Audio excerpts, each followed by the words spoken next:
So, why do we want to attract birds to the garden in the first place? Well, one of the reasons is to support them because a lot of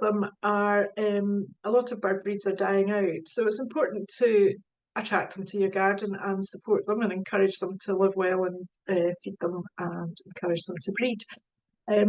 We want to keep this biodiversity in our world. So it's great if everybody can do a bit to encourage birds. They're also natural predators for garden pests, so they can be a gardener's friend. They like aphids and things that feast on plants. So it's good to encourage the birds in, and they'll do a bit of the bug eating and keep your plants healthy. So two good reasons there. So what do we do? How do we get birds into our gardens?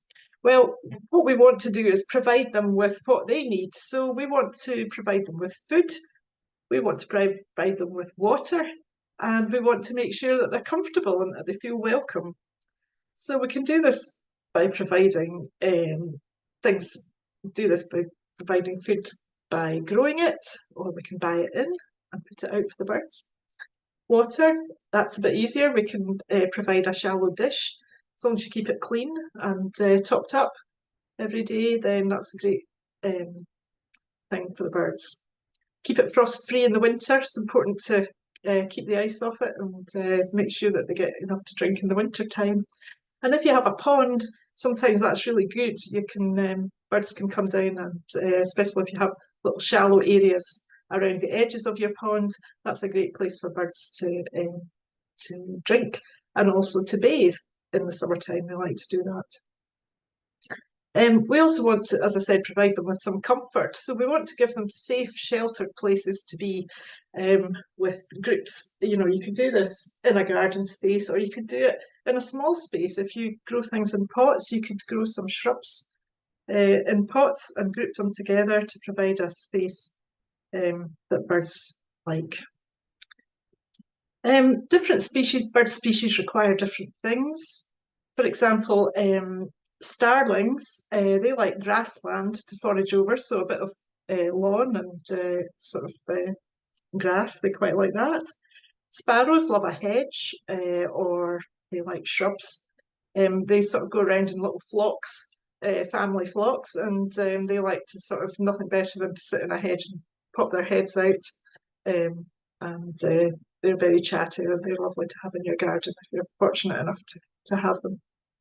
Woodpeckers, for example, they like woodland, but they will come to your garden and visit your peanut feeder. So put out peanuts in a feeder to attract woodpeckers. They love that. Small brown birds like dunnocks, they look a bit like sparrows, but they've got finer beaks. Dunnocks, they like to feed on the ground and they like sort of low vegetation to live in. And like wrens as well. Wrens are one of our smallest birds and they are very shy and they like some low vegetation and hedgerows to live in. So if you can give them those things, then you can attract birds to your area or your garden. When birds get very comfortable and they're well fed and they like where they are, they breed, and that's what we're trying to encourage them to do. So they'll breed when conditions and habitat are right. Often we have birds that visit our homes and actually build their nests in the nooks and crannies of buildings.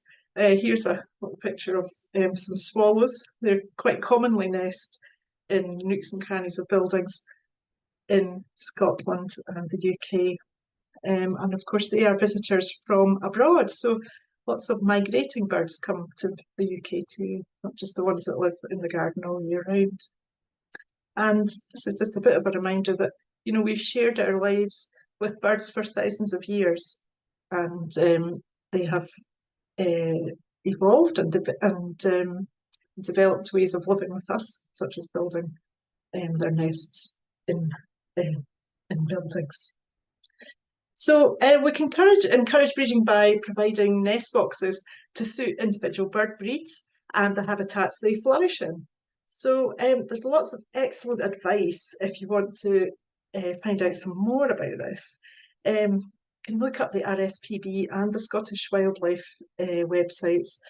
Um, they give great advice on design and building and siting of bird boxes. So you have to kind of be quite aware of what bird types flourish in your area and what kind of bird box suits them best. And where to site it is quite important because you don't want to put it in a cold, drafty place that's not going to be attractive for the bird. So there's lots of good information there. And I've got some links at the end to share with you. And I'll actually email out this presentation so that you have it to click through if you'd like to look at it again later. So here's a happy couple here. I think these are American bluebirds. It's not a British bird. But this one's sitting on top of the nest box. And this one is bringing in some, it looks like grass or something in its beak, and it's going to be popping in there just to build the nest. So it's lovely to watch birds doing this in very early spring, late winter. You see them starting, you see birds on the ground quite a lot there, picking up bits of grass and rustling. You hear rustling about. You think, what are they doing? And they're collecting all their nesting materials. So it's a lovely time of the year to spot some birds when you're out and about. So growing food for birds, we can grow plants that provide food for birds. So a good guide is to grow a plant that provides berries or seeds, and there's lots of those.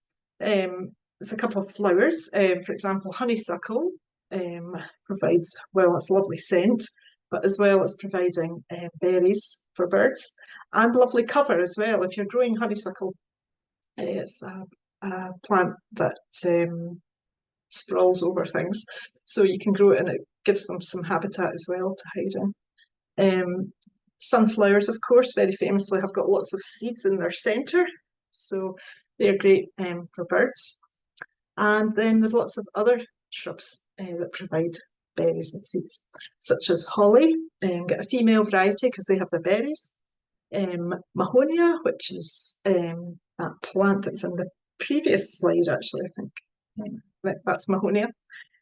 That's quite a good one. It flowers in the winter time, so it's quite an interesting one to have in your garden. Cotoneaster, that's lots and lots of tiny red berries and very small little green leaves. It's quite a common plant, easy to grow in this climate. Crab apples or apples, birds are quite partial to them. You can see the one in this photograph having a good chomp at that apple in the tree. Single flowering cherries, very good. Not the big ones with the big fat blooms with hundreds of petals, but just the single flowered varieties. Berberis as well, it's another berry bearing shrub. Cotoneaster, and also hawthorn are great for attracting birds. And the RHS have a fantastic list of what you can grow in the UK for birds, and it's great because it's got a link, shows you the plant and tells you all about how to grow it. So there's a whole lot more on that website if you want to go and investigate some more. So some of these you can grow these in all sorts of spaces, large gardens, patios, small areas, single tubs. You can provide these things. It doesn't have to be on a large scale.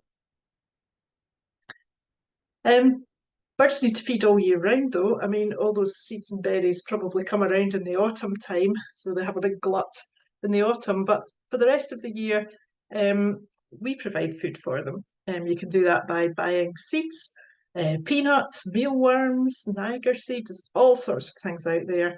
There's even bird peanut butter, which I was really interested to find out about this morning. So don't give them the peanut butter that we eat. It's too salty.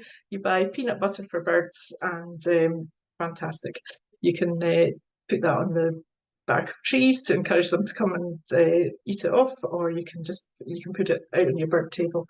or in a bird feeder for them. They love it. Okay. You have to do a bit of maintenance with your bird feeders. You want to keep them nice and clean, just like ourselves. It's good hygiene is important. You want to ensure that they're free draining as well, so that things don't get soggy and wet, and there's no build up of old food.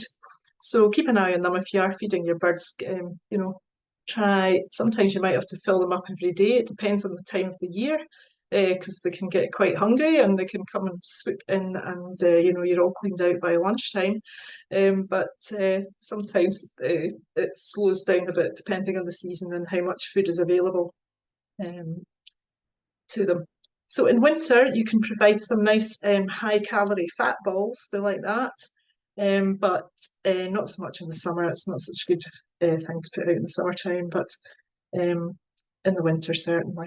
And I've got a little video later on to show you how you can make these quite easily. It's good fun. Feed the birds regularly because they come to rely on what we put out, and they have regular times for coming, and they have regular garden food stops. You might notice that if you feed birds, you might notice that they're in the garden 2 doors down before they come along to you at about 8 o'clock, you know. So they have all their little regular habits, and so it's nice to keep that going, and the birds are ensure the birds that have regular food. So there are some trellis activity sheets on making bird feeders and providing food.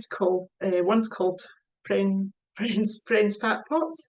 We've got cheesy fruit kebabs as well, and also making a mini pond. As I said earlier, sometimes providing a pond is a useful way of providing water. But any kind of large, shallow saucer or upturned dustbin lid is good. Anything like that to put water in for birds. And we've also got a YouTube video called Fat Balls too, if you want to have a look at that. So I'm going to play this at the end here. It's just a really nice way. It's making birdseed cake. It's just a couple of, it's just over a minute long, and it's just great. I'll come back to it.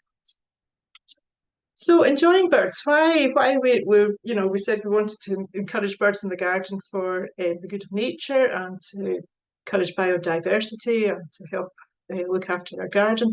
But nature connection supports well-being in humans. So that's why we enjoy birds and we're drawn to do it. So it's a lovely thing to do.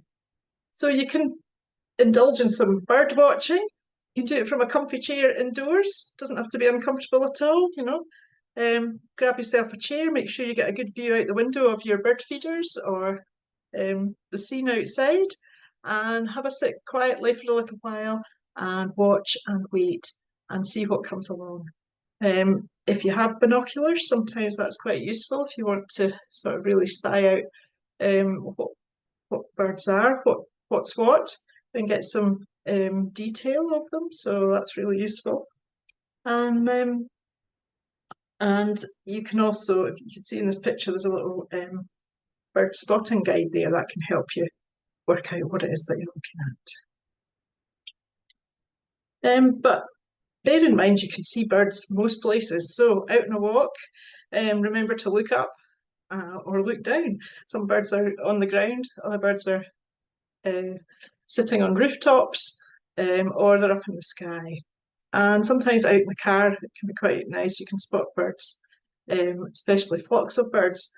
And if you've ever driven along and seen what's called a murmuration of birds, where there's a lovely cloud of them in the sky and they're all turning together and creating beautiful big shapes in the sky, these flocks of birds, that's a lovely thing. It happens usually about sunset when they're trying to find somewhere to roost.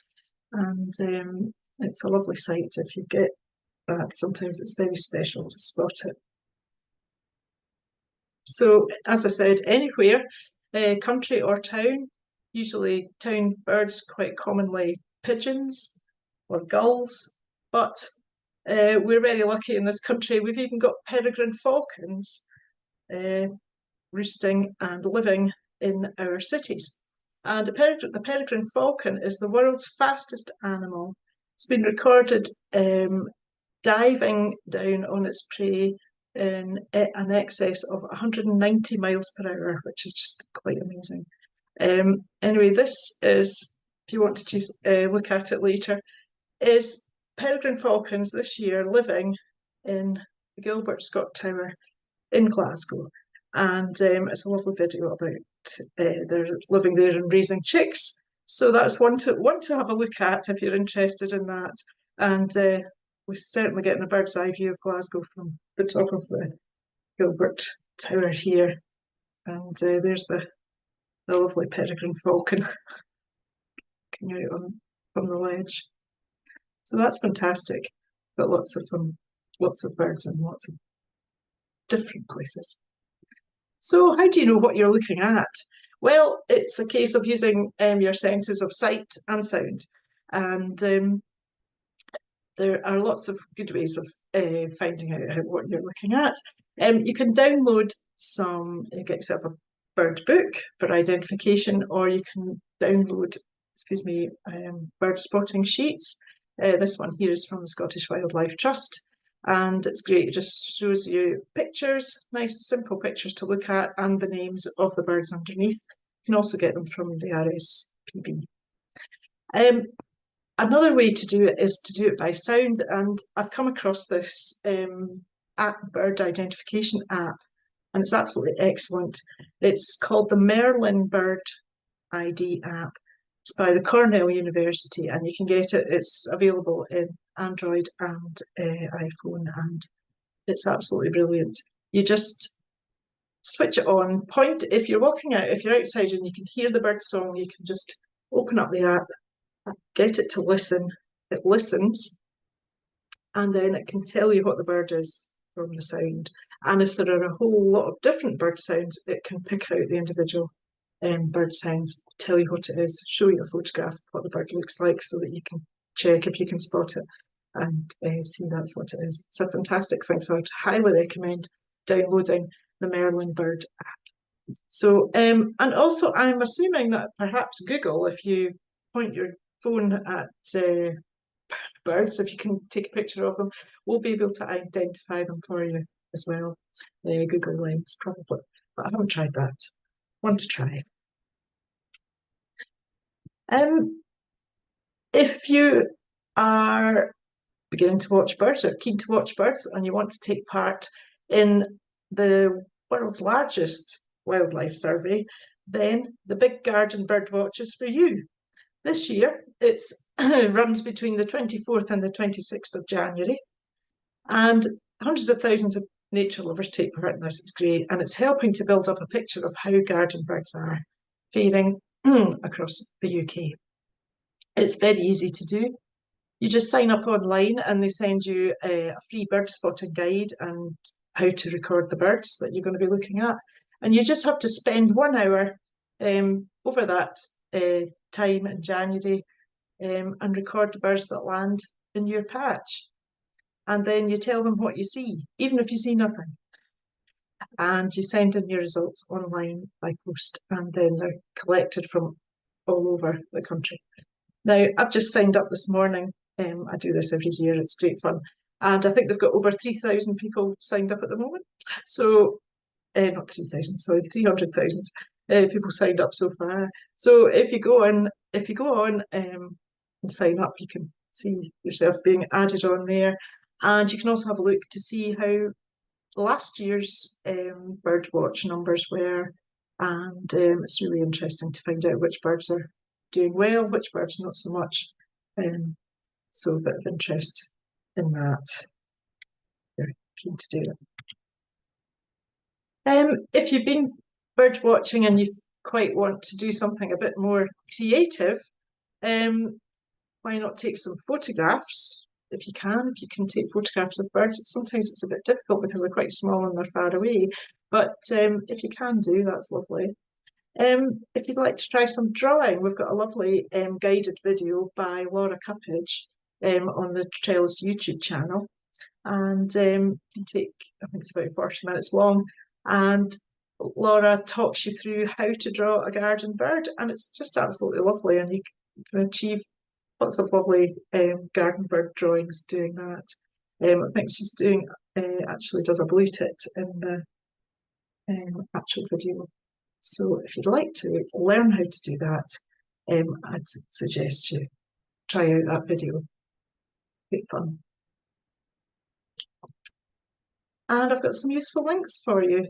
So there's the Scottish Wildlife Trust, as I said, the Merlin Bird app, the RSPB, the Big Garden Watch, and the RHS What to Grow in the UK for Birds.